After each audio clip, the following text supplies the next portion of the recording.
So what if a good competitor for the Galaxy Z Fold 4 would launch out of China at a better price? Would that be something you'd consider? As yes, we have new reports claiming that the Z Fold's main competitor is about to arrive. If you're planning to get an iPhone 14 Pro as for Christmas, yeah, you might want to hurry up. And it seems that Apple finally wants to make a dent on real changes for its digital assistant. I'm Jaime Rivera, and you bet this was pre-recorded because it was the only way to get you the news before I traveled. This is Pocketnow Daily.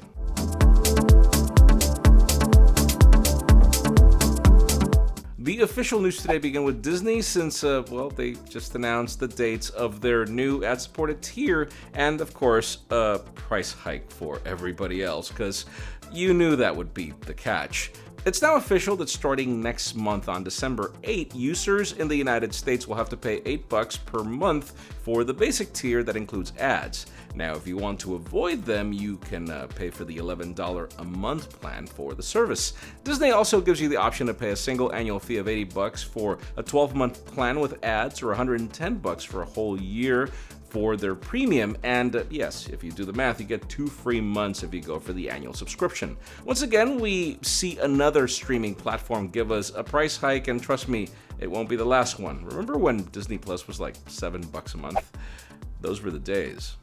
Now let's talk about Apple and some rumored changes for their digital assistant, which we know what it's called. I just have to avoid it. According to a report from Mark Gurman, Cupertino is planning to change how Siri works. Currently, you have to say "Hey" and the name to activate the assistant, but now it is reported that engineers are working to drop the "Hey" as part of the phrase, so that you only have to say "S" followed by the command to activate the assistant.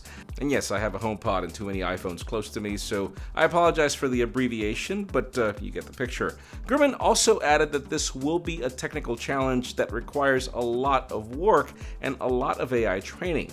Apple has reportedly been working on this change for the last several months and hopes to roll it out either next year or in 2024, depending on the progress of this development. So far, the company is testing this change with employees and is collecting the necessary data as part of the process. The report also mentions that they're working on improving other aspects of the assistant, like its integration into third-party applications and services.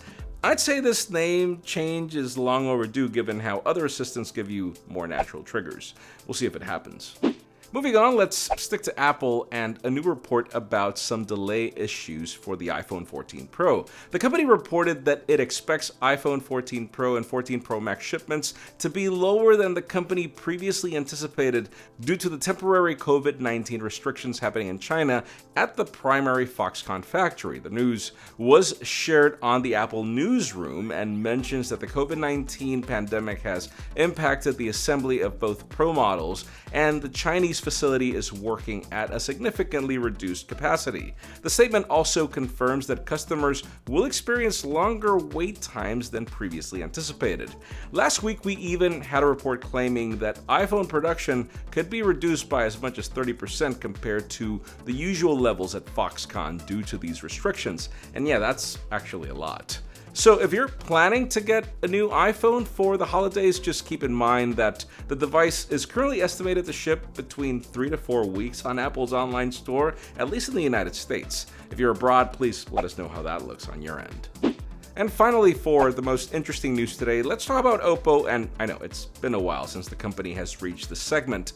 The thing is, we loved last year's Find N, even if it really never left China, and it was mainly because it had a smarter approach to a phone when also being a foldable, and today we get more details on the Find N2, and by the way, I think that design had a lot to do with how the Z Fold 4 got shorter this year. Based on some previous rumors, there are 2 upcoming OPPO foldables, the Find N, and a clamshell that would be named the Find N Flip, but we haven't heard much about the latter, so let's stick to the bigger model. Earlier today, we got some leaked screenshots confirming some previous reports regarding its specifications. We can see that it will have 120Hz refresh rate, but we don't know if it's going to be on both screens, 12 gigs of RAM, 256 gigs of storage, and a CPU that looks to match the Snapdragon 8 Plus Gen 1. And yeah, not the Gen 2.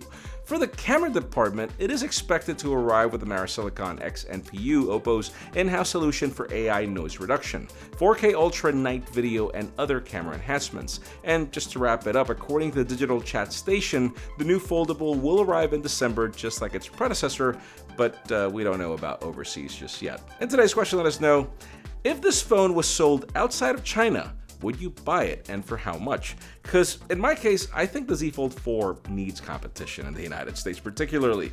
But, well, they would also have to price it right. But let us know what you would prefer in the comments down below. Friends, again, if you want to get the news earlier, follow us on Pocketnow.com and subscribe to our channel for more videos like this one. You can also follow us on social media as our extended coverage happens on Instagram, and follow me on my personal handles to see me do what I do all the time. Please give this video a thumbs up if you like what you saw. I'm Jaime Rivera, thanks so much for watching. We'll see you at some point this week.